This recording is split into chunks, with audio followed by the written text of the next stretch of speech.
What's up, you guys? I'm Rachel DeMita, and welcome to the Courtside Club. I'm so sorry for the late upload, but I was actually working Spurs Media Day today. NBA season is just around the corner, and I'm actually really excited for it this year. I feel like there's a lot of fun storylines, but in today's video, we've got to talk about WNBA Playoffs. I want to give you guys my reaction to the Aces Fever Game 4, and then I also want to get you guys up to speed because we are only one game away from the WNBA Finals. So the Mercury have sealed the deal. They are headed to the WNBA Finals. They beat the Minnesota Lynx in Game 4. That was back in Phoenix. And obviously the Lynx were shorthanded for this game. Napheesa Collier is out with an ankle injury.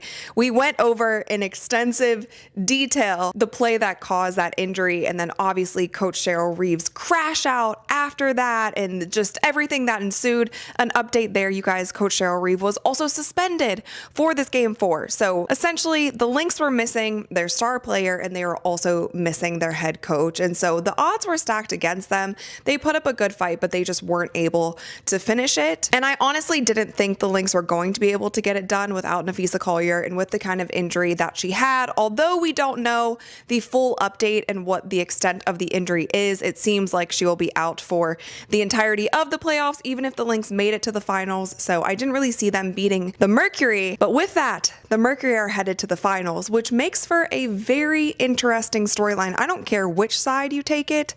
If the Fever make it to the WNBA Finals and they are playing a 7-game series, reminder, the WNBA Finals this year are 7 games. If they're playing a 7-game series against the Phoenix Mercury, this might be the most toxic WNBA Finals we have ever seen in history. We know the history between these two teams. It seems like the Fever and the Mercury really don't like one another. We know the DeWanna Bonner situation that happened between the Fever and the Mercury, where DeWanna Bonner signed with the Indiana Fever. It seemed like she was really excited to be there. It seemed like all the players were really happy to have DB on her team. She went to the Fever and then she became the 3rd highest scorer in WNBA history. You guys know what I'm trying to say. She's 3rd on all-time leading scorers list, and she did that in her first official game with the Indiana Fever. And so there were so many highs. They were on the cover of magazines together. Like, it seemed like all was good. And then she stepped away from the team. It was personal reasons. It was all these things. And then come to find out, she would be leaving the team. She wasn't coming back to the Fever. And they essentially gave her away to Phoenix. And I think that that was the crazy thing for Fever fans that rubbed them the wrong way. We might never know what really went down in the locker room, but it seemed like something where the Indiana Fever let DB go. They didn't really get anything back. It wasn't a trade. It was just basically a wave and sign. And then now DB is in Phoenix going to the WNBA Finals. And some of the players have come out on their podcast and they've talked about how there is bad blood. We've seen it on the court. We've seen instances even in the last time that these two teams matched up. Caitlin Clark was going at DeWanna Bonner. So it does clearly seem like there's some tension between these two teams. And I cannot even imagine what the finals will be like if it's these two teams. So you guys let me know in the comments below, like, what do you think it's going to be like? And then on the flip side, if the Aces make it into the finals, then the Aces have had such a crazy year where they started off being a bubble playoff team, and then Asia had a killer second half of the season, and then she became MVP. And then obviously you have Coach Becky Hammon, who has won championships in the past. And I also think that a Phoenix, honestly, whoever makes it at this point, it is going to be such a physical series. And I was thinking about that because of how inconsistent the referees have been. And obviously we saw Coach Cheryl Reeve's crash out, but Coach Becky Hammon is also somebody who does not let anybody push her or her team around. Like, I could see Becky Hammon, if say something like what happened to Napheesa, and obviously like not wishing for injury or anything, but think if a crazy play or something happened to Asia, Coach Becky Hammon would also be going ballistic. Like, you saw Coach Cheryl Reeve almost fight a referee. And I will note also, when Coach Becky Hammon was interviewed about Coach Cheryl Reeve's comments, she actually backed her up. And we have yet to find out if Becky Hammon was fined for this.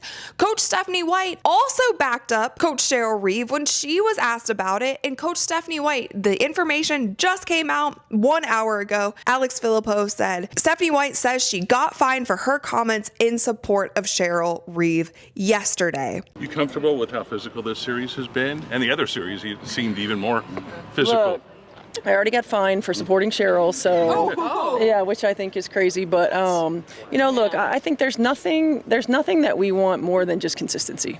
That's what I would say. Of course, as I'm editing this video, the news just came out that Coach Cheryl Reeve was fined $15,000 for her comments made about the referees, and Coach Becky Hammon and Coach Steph White were both fined $1,000 for pretty much standing up for Coach Cheryl Reeve and saying that some of her points were valid. So it truly seems like Kathy is cracking down on this referee talk. You cannot say anything about the referees, which I actually think is ironic. Why wouldn't they spend more time investing in the referees and trying to get them better instead of cracking down so hard on anybody saying anything about them?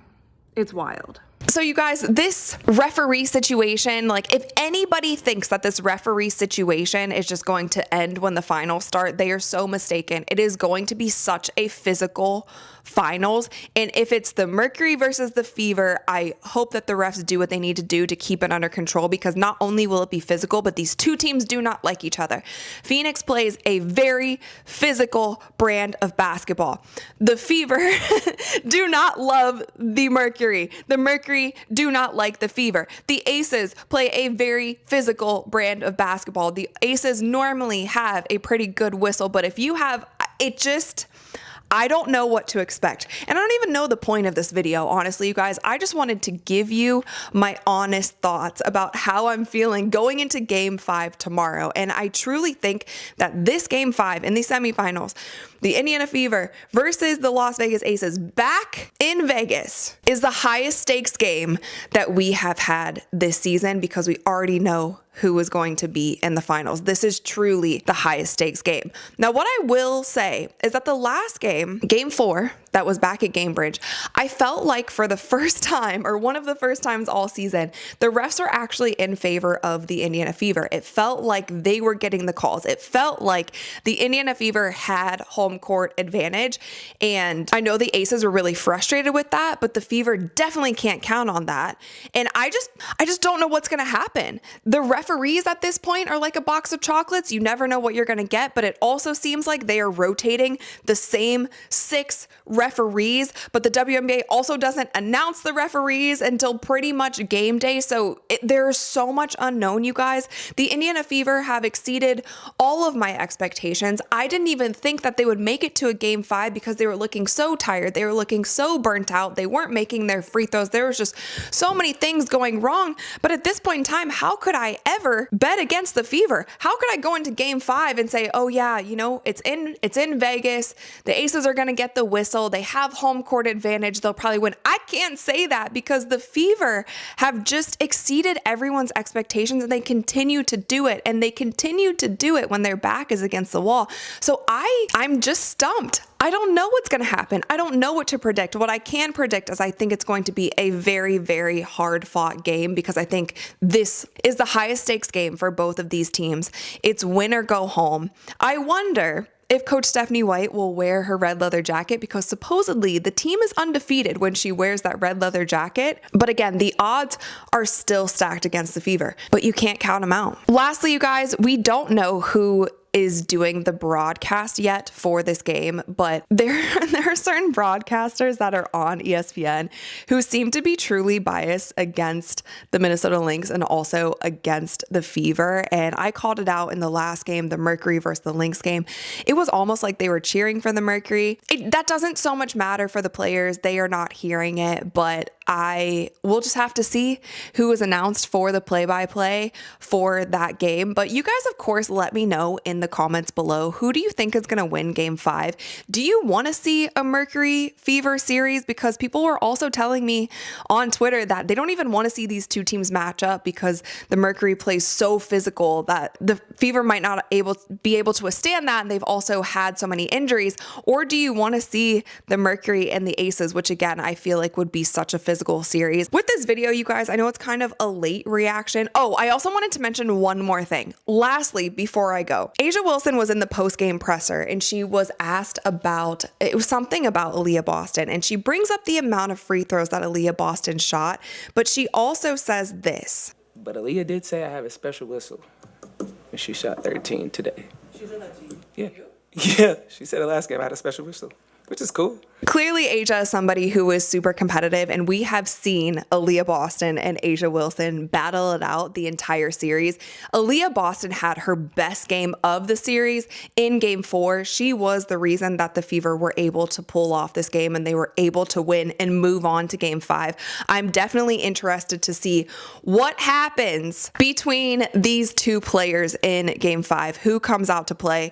A'ja Wilson had over 30 points in Game 4, and the Fever were still able to win. And I told you guys my theory at the beginning of this series. I said, if you hold A'ja to under 20, it's a guaranteed win. If you hold Kelsey to under 20, it's a guaranteed win for the Aces. And both of them were leading scorers on their team this game. They both kind of went off, but Aaliyah Boston was the difference maker here, and she actually outperformed the other players on the Aces. Like I told you guys from the beginning, the biggest strength and the biggest weakness of the Aces is the fact that their game is centered around one player, and if that player doesn't perform at a high level, the Aces do not have the chance. So at this point in time, you guys, I'm going to stop rambling, but I hadn't given you my thoughts since the last game, and then also the Mercury there.